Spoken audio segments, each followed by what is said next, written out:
Jounieh, Lebanon, August 22, 2001. Each day at precisely 8:17, Hassan Kareem consumed his morning coffee on an elevated terrace deemed unreachable by any marksman. His fortified residence towered above the urban sprawl, encircled by stone barriers, reinforced steel, and dedicated security personnel. Intelligence analysts in Tel Aviv labeled him an impossible target. Yet 420 meters distant, a crimson gondola glided noiselessly across the Mediterranean horizon, carrying cheerful tourists with their bouncing rucksacks.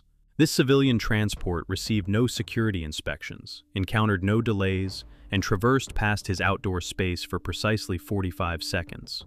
Before Kareem could finish scanning his morning newspaper's opening page, a tool of warfare masquerading as recreational infrastructure had fundamentally altered assassination methodology.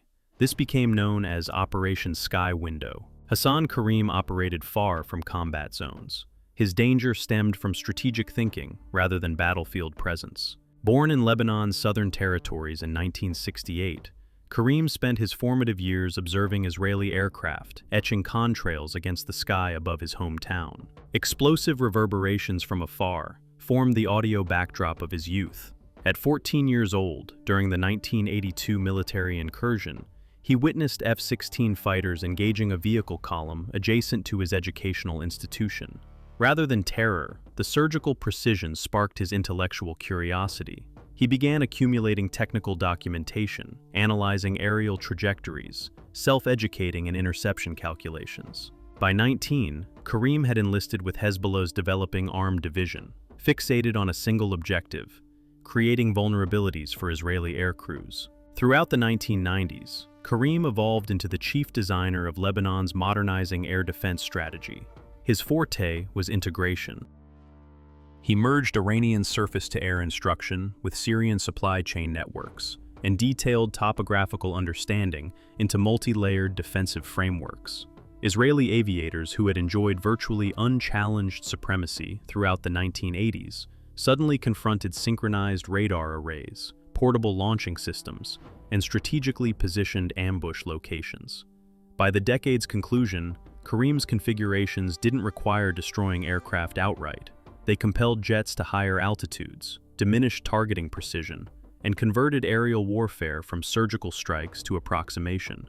Colleagues characterized him as systematic and deliberate, never rash. He maintained exhaustive written records, approaching armed conflict as an engineering discipline.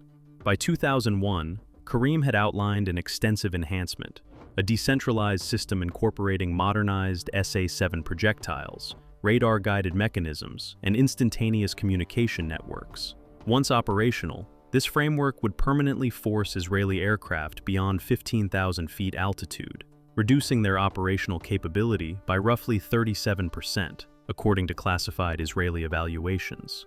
The network's activation date was scheduled for September 2001. His living arrangements reflected this reality.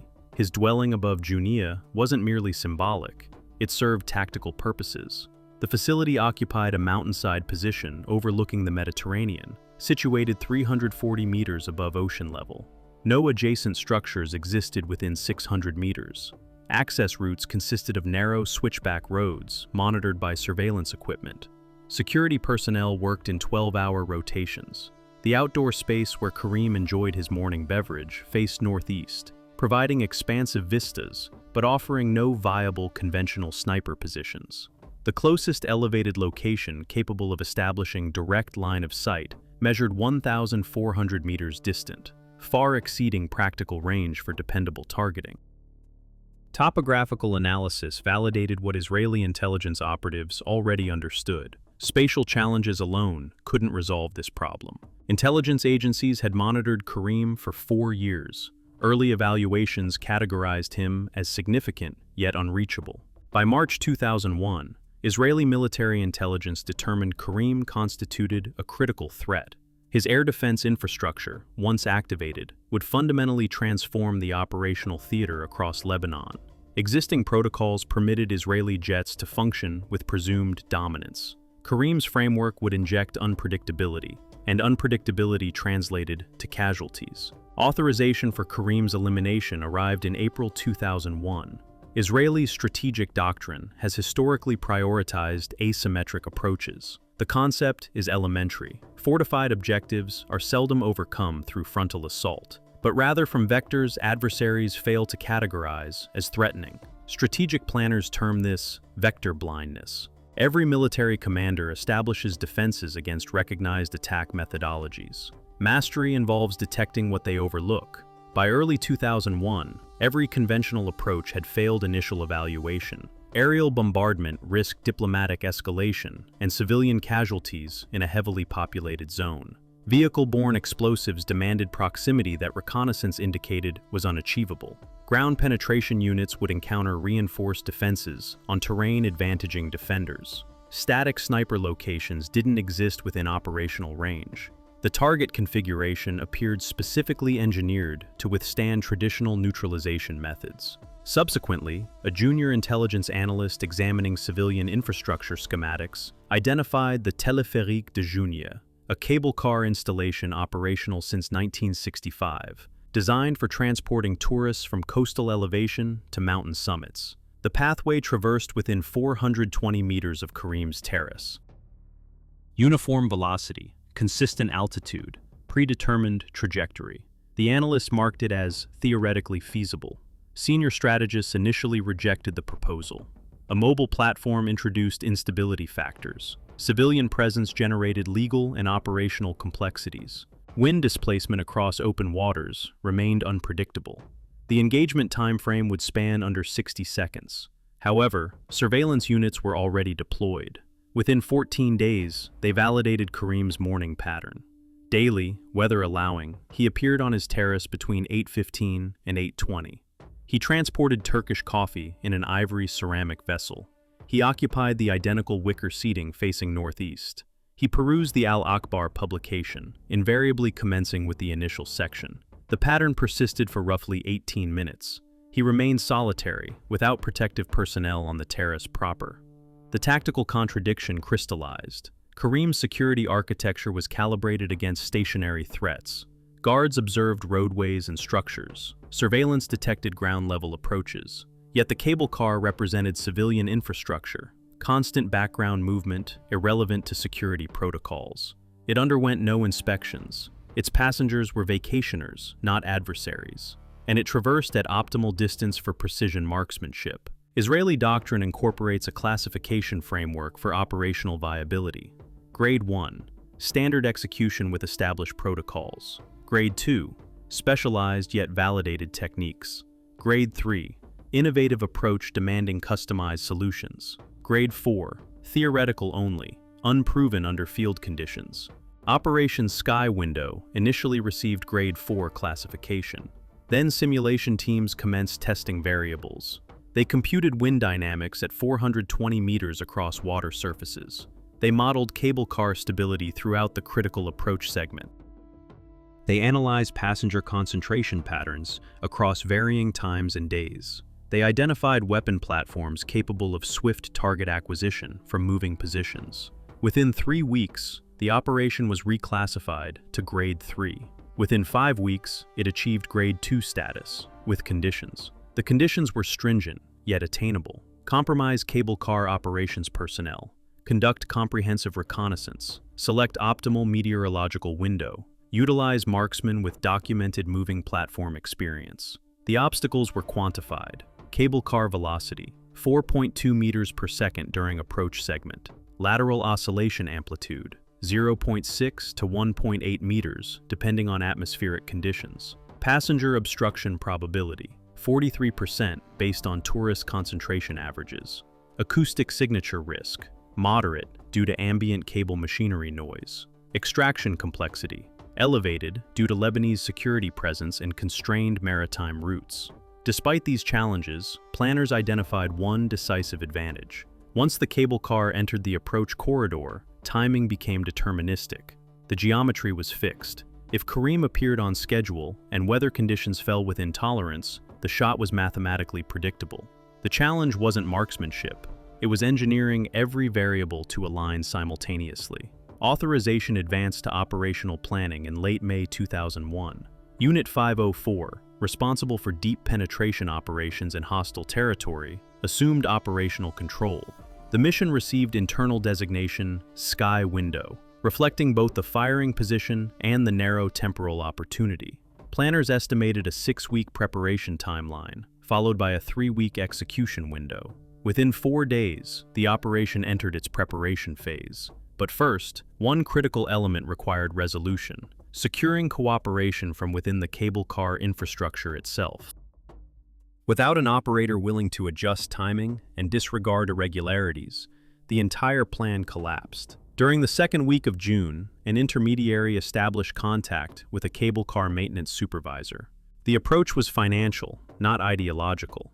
The supervisor was a Maronite Christian with gambling debts and a daughter requiring medical treatment. The offer was $40,000, half advanced. His role was straightforward. On a specified morning, ensure the cable car maintained optimal speed during the 8 o'clock departure, manually compensate for any timing deviations, and report passenger density 30 minutes before departure. He was informed nothing about the operation's purpose. He agreed within 18 hours. Intercepted communications from July 12th reveal Kareem discussing his daughter's upcoming wedding in September. Analysts noted nothing operationally relevant. He spoke about traditional music selections and debated whether the ceremony should be held in Beirut or his home village. His voice on the recording carried the warmth of a father anticipating a milestone. When the operation concluded 3 weeks later, the wedding was postponed indefinitely. His daughter received condolence visitors for 40 days, according to Shia tradition. By late June, the operation entered its next critical phase: reconnaissance. 2 operatives were assigned under non-official cover, traveling separately into Lebanon through Cyprus and Syria. Their legend was German eco-tourists, complete with verifiable hiking routes, hotel reservations, and camera equipment purchased in Munich. One operative, designated primary, was a veteran marksman with documented experience on maritime platforms during prior naval operations. The second, designated secondary, served as spotter and logistics coordinator. The reconnaissance phase consumed 11 rides over 4 weeks. Each ride was logged under different identities, using forged EU passports. Teams rotated appearance, hair dye, eyeglasses, different clothing styles. They traveled on different days and times to avoid pattern recognition. During these rides, they documented wind speed using handheld anemometers concealed as camera light meters. They measured sway amplitude by filming through windows and analyzing footage frame by frame. They recorded vibration cycles by placing accelerometers inside camera bags. They established timing markers by correlating GPS data with visual landmarks. The ride segment where the cable car achieved optimal geometry relative to Kareem's terrace was designated the Sky Window. It lasted 45 seconds, from the moment the cable car cleared a rocky outcrop until it passed behind a tree line. During this window, the range remained between 405 and 438 meters. The terrace was fully visible. Background consisted of stone wall, reducing risk of pass-through into occupied structures. The angle of fire was approximately 12 degrees downward, within comfortable firing parameters. Critical data emerged from the 11th reconnaissance ride. Wind patterns stabilized between 800 and 830, averaging 4.1 meters per second from the northwest. This fell within tolerance for the selected weapon system. Passenger density on weekday morning departures averaged 7 to 12 individuals, providing sufficient concealment. The cable car's vibration cycle exhibited a predictable rhythm. Maximum stability occurred during the middle third of each support tower span, specifically between seconds 22 and 34 of the Sky Window. The weapon was selected for predictable ballistics rather than stopping power. A .300 Winchester Magnum, chosen for its proven mid-range performance and reduced sensitivity to crosswinds compared to smaller calibers.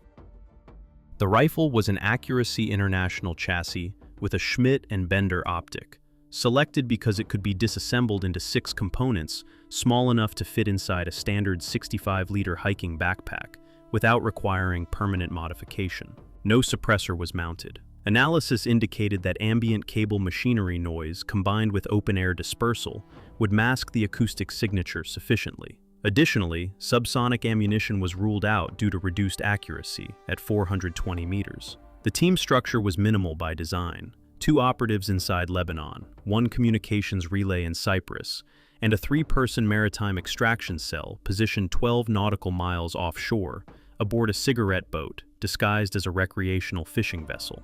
Total operational footprint, 8 personnel.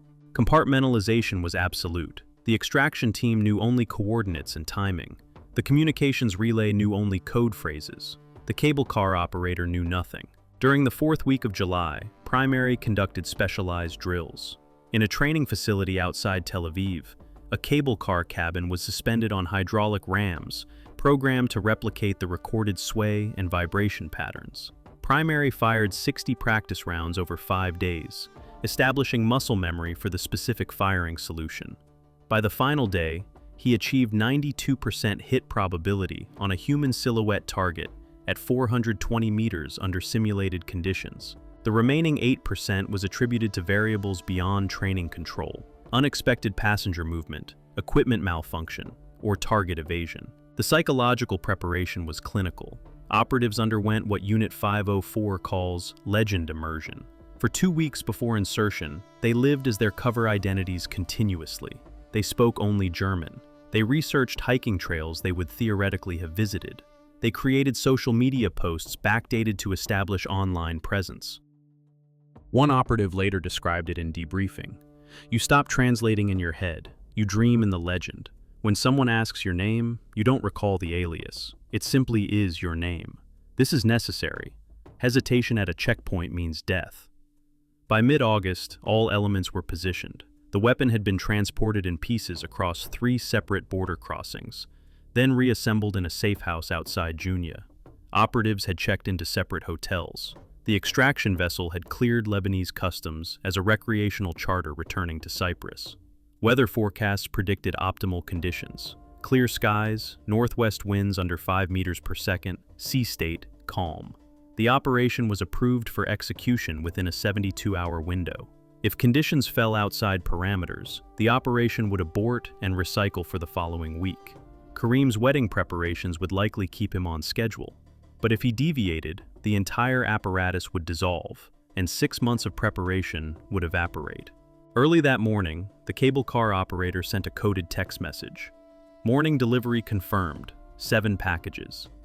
This meant Kareem was at the compound, and passenger density was within optimal range. The operation transitioned from preparation to execution. The final assembly began in a hotel room overlooking Jounieh's commercial district.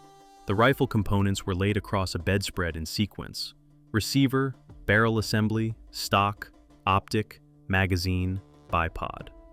Primary worked methodically, connecting each piece with practiced precision. No tools were required.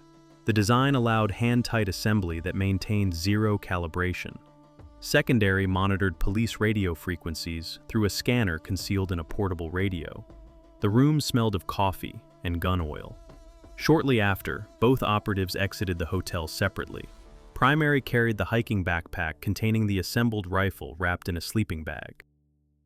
To external observation, it appeared as standard tourist equipment, slightly bulky but consistent with overnight hiking gear. Secondary carried a camera bag with telephoto lenses, binoculars, and a laser rangefinder disguised as a vintage light meter. They walked separately to the cable car station, arriving minutes apart. The lower station was modest, a concrete platform with a ticket booth and waiting area. Approximately 20 tourists milled about, primarily European couples and a Lebanese family with 3 children. The cable car itself was a red cabin suspended from steel cables, capable of holding 15 passengers. Signs in Arabic, French, and English advertised the journey as a scenic route to mountain restaurants and hiking trails. Primary purchased a ticket using cash and a German passport, identifying him as Klaus Weber, occupation listed as civil engineer. Secondary had purchased his ticket the previous evening. They did not acknowledge each other. Primary positioned himself near the cabin's rear corner, Secondary near the front opposite side. This created diagonal sight lines, maximizing coverage and concealment. The cable car departed exactly on schedule. 12 passengers boarded. The 2 operatives, 4 French tourists, 3 Lebanese locals commuting to mountain businesses, and 3 elderly American women. The cabin lurched slightly as it detached from the platform, then smoothed into its climbing rhythm. The machinery produced a steady mechanical hum, punctuated by rhythmic thumps as the cabin passed over support tower wheels. Primary placed his backpack on the floor near the rear window, partially obscured by other passengers' bags. He positioned himself standing, facing the window, one hand on the overhead rail. To anyone observing, he appeared to be a tourist enjoying the view. The Mediterranean stretched below, morning light creating silver patterns on the water. The cabin climbed steadily, ascending the mountain face. Secondary began photography, creating visual cover for extended window observation. He used a telephoto lens to scan the mountain face, establishing baseline reference points. Through the viewfinder, Kareem's compound became visible, a two-story structure with a distinctive terrace jutting from the second level. The terrace was empty. Kareem had not yet appeared. An unexpected complication emerged. The cable car slowed abruptly as it approached the midpoint station, a small platform where passengers could board or disembark. Protocol called for the cabin to pause only if passengers were waiting. None were visible, but the cabin decelerated anyway, coming to a complete stop at the platform. 30 seconds elapsed. No one boarded. No one exited. Primary felt the first edge of adrenaline. A delayed schedule meant the geometry would be wrong. If the cable car fell too far behind, Kareem might finish his coffee and return inside before the sky window opened. The operation would abort. 6 months of work would collapse into a canceled morning. Then the cabin lurched forward again.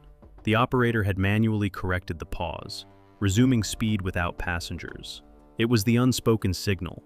The window was still viable. Timing could be recovered. Secondary made eye contact with primary for 1 second, a barely perceptible nod. The operation was still active. The cabin continued its ascent. As the cable car cleared the rocky outcrop that marked the beginning of the approach corridor, Kareem's terrace came into full view below and to the northeast. The geometry was perfect. 420-meter range, 12-degree downward angle, clear line of sight with stone wall background. But the terrace remained empty. Primary knelt beside his backpack, ostensibly adjusting straps. His hands moved inside, locating the rifle through the sleeping bag fabric. He released one strap, creating an opening. The French tourists near him were absorbed in photographing the coastline. The Lebanese commuters were scrolling through phones. The American women were debating which restaurant to visit. No one was watching him. Secondary spotted movement. Through his telephoto lens, he watched Kareem emerge from the interior doorway onto the terrace. The target wore a white linen shirt and dark trousers. He carried a white ceramic coffee cup in his right hand. Under his left arm, a folded newspaper. Kareem walked to the wicker chair positioned near the terrace edge, sat down, and placed the coffee cup on a small side table. He unfolded the newspaper. His posture was relaxed, the routine of a man who had performed this ritual 1,000 times. The cable car entered the sky window. Primary transitioned to operational mode. He extracted the rifle from the backpack in one smooth motion, the movement concealed by his body and the standing passengers between him and the French tourists. The rifle was already loaded, safety off, optic calibrated. He braced the stock against the cabin frame near the window, using the structure to absorb vibration. The bipod remained folded. This was a standing brace shot, unconventional, but necessary for the confined space. Through the optic, Kareem's head and shoulders filled the view. The target was reading, head tilted slightly downward. Range, 420 meters. Wind, estimated 4 meters per second from northwest, based on water surface patterns. The crosshairs settled on Kareem's upper chest, center mass. Primary's breathing slowed, entering the physiological state shooters call combat calm. Heart rate decreased. Visual focus narrowed. Time dilated. As the cable car reached the stability zone, the sway dampened to minimum amplitude. Vibration smoothed into its predictable rhythm. Secondary, watching through binoculars, saw Kareem turn a page of the newspaper. The target's chest was fully exposed, unobstructed. Primary applied steady pressure to the trigger. The rifle fired. The sound was sharp, but not explosive, absorbed partially by wind and cable noise. Several passengers flinched, but the French tourists were talking loudly, and the Americans had just laughed at something. The sound blended into the ambient chaos of a tourist cabin. Through the optic, Primary saw the impact. The round struck Kareem in the upper left chest, approximately 3 centimeters below the clavicle. The target's body jerked backward. The newspaper fell from his hands. The coffee cup tipped, spilling dark liquid across the table. Kareem's right hand moved toward the wound, but the motion was weak, uncoordinated. His head tilted forward, then slumped to the side. He did not scream. There was no visible spray of blood, no dramatic collapse. To anyone observing from distance, it might have appeared that Kareem had fallen asleep. Total elapsed time from trigger pull to visible effect, 1.3 seconds. The rifle was lowered immediately. Primary returned it to the backpack in a reverse motion, rewrapping it in the sleeping bag and cinching the straps. The entire reassembly took under 30 seconds. His hands did not shake. Secondary continued photographing the coastline, his role unchanged. The cable car continued its arc upward. None of the other passengers reacted to the shot. The French couple was arguing about dinner reservations. The Lebanese commuters were on their phones. The American women were discussing arthritis medication. A child near the front dropped a toy, and her mother retrieved it. The cabin swayed gently, rising toward the mountain station. As the cable car passed behind the tree line, Kareem's terrace disappeared from view. The operation's execution phase was complete. What remained was extraction. The cable car reached the upper station. Passengers disembarked in loose order. Primary exited third, secondary eighth. They walked in different directions. Primary headed toward a marked hiking trail leading northeast. Secondary walked to a restaurant terrace and ordered breakfast. They did not speak or acknowledge each other. Primary's extraction route covered 3 kilometers of mountain trails before reaching a predetermined road where a motorcycle was staged. The motorcycle was a Honda 125, chosen for its ubiquity and mechanical reliability. It was positioned near a scenic overlook, chain-locked to a post, key hidden beneath a nearby rock. The motorcycle appeared to be just another vehicle left by a day hiker. Primary reached it within 40 minutes. He unlocked the chain, started the engine, and descended the mountain via secondary roads, avoiding Jounieh proper. Secondary remained at the restaurant for 22 minutes, establishing timeline separation. He ate flatbread with labna, drank Turkish coffee, and paid in cash. He exited and walked to a car rental office, where a vehicle had been reserved 3 days prior under his cover identity. The car was a white Renault, deliberately ordinary. He drove south toward Beirut, maintaining speed limits, blending into morning traffic. At the compound, Kareem remained slumped in the wicker chair. From the interior of the house, no one had heard anything unusual. Guards were positioned at the entrance gate and road checkpoint, not on the terrace itself. Kareem's morning coffee routine was private time, rarely interrupted. It was not until nearly an hour later that a housekeeper brought fresh fruit to the terrace and discovered him. Her scream brought guards immediately. They found Kareem unresponsive, a small wound in his chest, minimal external bleeding. The guards' first assumption was cardiac arrest. One called for a doctor. Another radioed the security commander. Medical assessment began within minutes. The doctor, arriving quickly, identified the wound as ballistic trauma. Only then did guards begin searching for a firing position. By mid-morning, Primary had reached a coastal village 8 kilometers south of Jounieh. He abandoned the motorcycle in a public parking area, keys in the ignition. The hiking backpack was disassembled. The rifle components were placed inside a waterproof dive bag, weighted with chain. Primary walked to a small marina, where a Zodiac inflatable was staged, disguised as fishing equipment. He launched and motored 300 meters offshore. The dive bag was dropped in 17 meters of water, over rocky bottom. The weapon would never be recovered. Secondary rendezvoused with Primary at a predetermined beach location. Both transferred to the waiting cigarette boat, which had approached to within 2 nautical miles of shore. The boat accelerated immediately, reaching 42 knots, heading northwest toward international waters. Lebanese coastal radar tracked the vessel, but classified it as routine recreational traffic. By late morning, the boat had crossed into Cypriot search and rescue jurisdiction. Within hours, it docked at Larnaca Marina. The operatives transferred to a safe house and underwent standard debrief protocol. At the compound, confusion persisted. Guards searched every building within visual range. They found no casings, no blast marks, no evidence of a firing position. The trajectory analysis conducted later pointed toward empty air over the Mediterranean. The only structure in that vector was the cable car line, but this seemed absurd. The cable car had been operational all morning. Dozens of tourists had ridden it. No one reported anything suspicious. Hezbollah's security apparatus arrived and secured the compound, beginning systematic investigation. They interviewed the cable car operator, who reported nothing unusual. They reviewed surveillance footage from the lower station, seeing only tourists. They examined the terrace for forensic evidence. The bullet had passed through Kareem's chest and embedded in the stone wall behind him. It was extracted, a .300 Winchester Magnum round, match grade, consistent with precision rifle work. But the firing position remained unexplained. Israeli signals intelligence intercepted the first Hezbollah communications, confirming Kareem's death. The intercepts contained confusion and disbelief. One transmission stated, "No firing position identified, attack vector impossible to determine." Another recommended suspending all terrorist activities pending investigation. The intercepts were archived and analyzed. Assessment: operational success, extraction complete, attribution uncertain. The cable car continued operating throughout the day.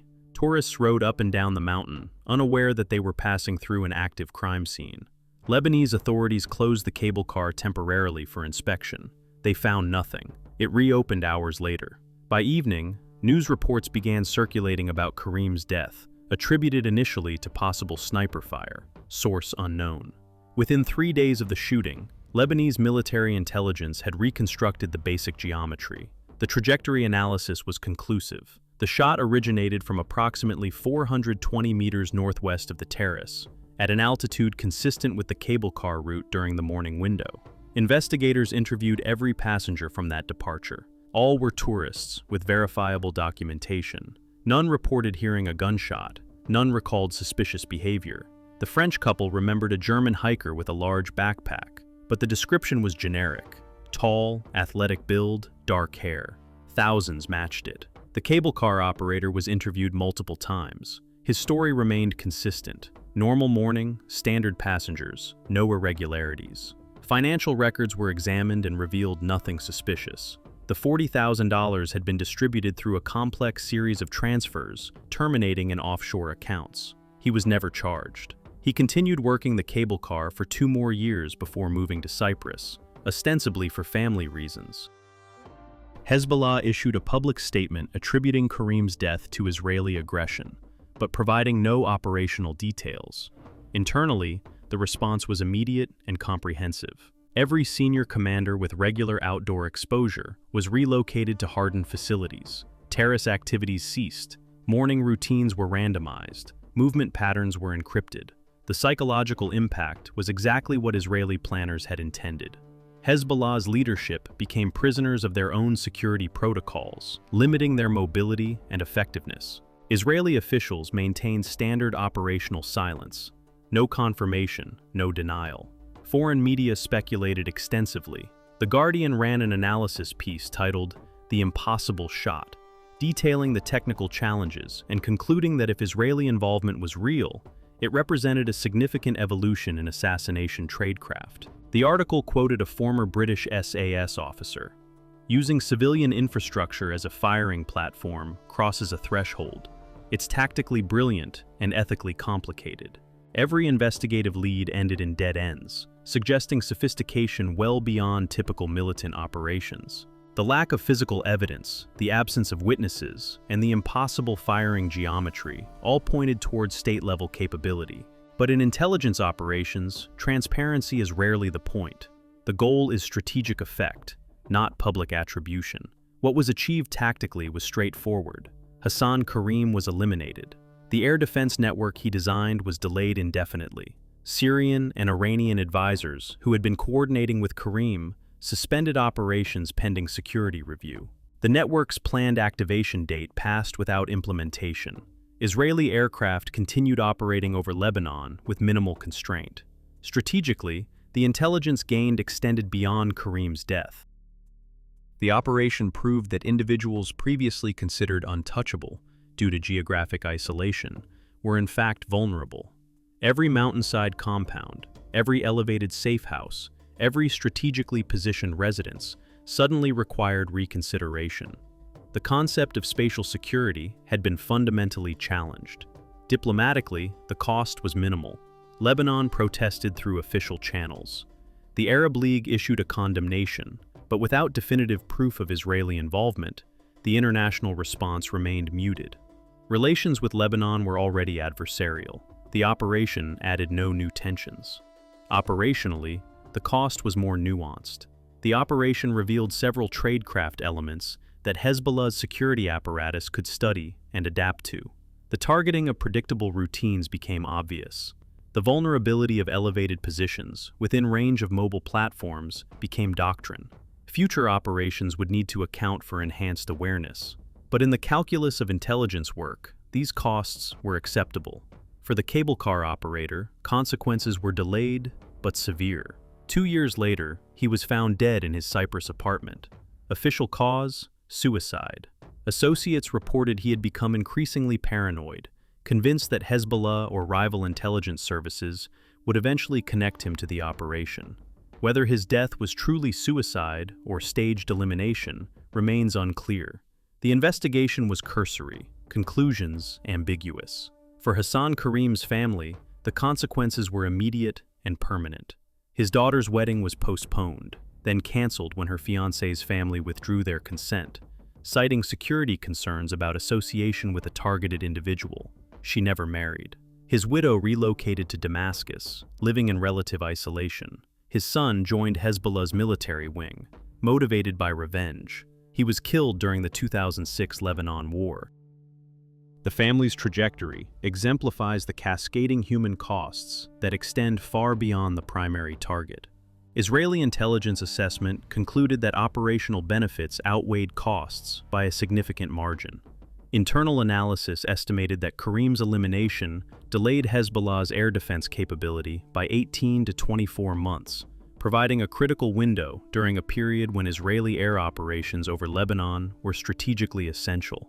Whether this assessment proved correct became clear in subsequent years.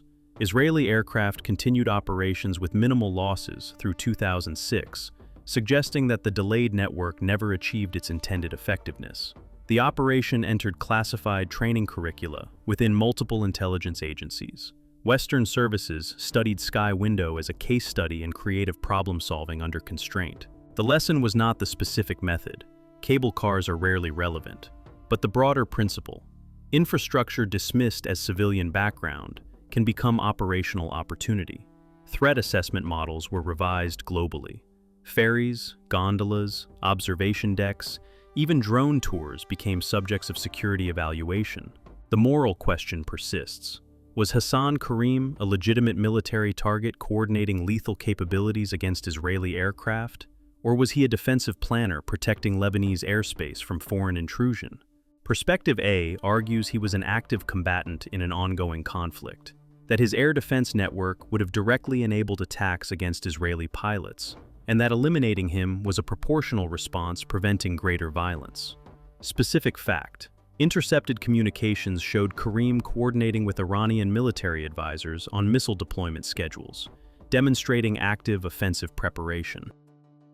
Perspective B argues he was a technical specialist operating within Lebanon's sovereign territory, that his defensive systems were legitimate national infrastructure, and that using a civilian cable car as a weapons platform normalized the militarization of public spaces that should remain protected. Specific fact: no evidence exists that Kareem personally ordered or participated in attacks against Israeli targets. His role was strategic planning, not tactical execution. The answer reveals more about your worldview than about Kareem. If you prioritize security and preemptive action against emerging threats, the operation appears justified. If you prioritize sovereignty and the preservation of civilian spaces from militarization, it appears as dangerous precedent. Both positions contain internal logic. Both are incomplete. What remains undeniable is the operation's technical achievement. Mossad, assuming Israeli involvement, solved a problem that conventional doctrine deemed unsolvable. They weaponized motion, turned tourism into a firing platform, and executed a kill shot from an impossible position. The marksmanship was extraordinary. The planning was meticulous. The extraction was flawless. But the deeper question transcends tactical execution. When intelligence agencies turn everyday infrastructure into weapons platforms, what spaces remain neutral? If a cable car can become a sniper nest, can a ferry become a surveillance post? Can an elevator become an interrogation chamber? Can any public system be trusted to remain merely functional rather than weaponized? This is not hypothetical philosophy. It affects you. Every time you board public transportation, enter a public building, or move through monitored space, you exist within a landscape where intelligence agencies have already determined that civilian infrastructure can serve military purposes. The invisible line separating war from daily life has been eroded systematically, operation by operation, precedent by precedent. Operation Sky Window succeeded because Hassan Kareem believed his terrace was safe. He believed geography protected him. He believed routine was invisible. He was wrong on all counts. The question is whether you would have believed differently, and whether that belief would have saved you. What's your take? Does eliminating a military planner through civilian infrastructure represent justified adaptation to asymmetric warfare? Or does it represent the normalization of a paradigm where no space is ever truly civilian again? The comment section exists for exactly this debate. If this story made you reconsider what security actually means in an era where geographic isolation provides no protection, hit that like button. If it made you question which infrastructure around you might serve purposes beyond their apparent function, share it. And if you want more intelligence operations analyzed with this level of detail and moral complexity, subscribe, because the invisible war continues. And the next time you board a cable car, you'll remember Hassan Kareem drinking coffee on a terrace he thought no one could reach.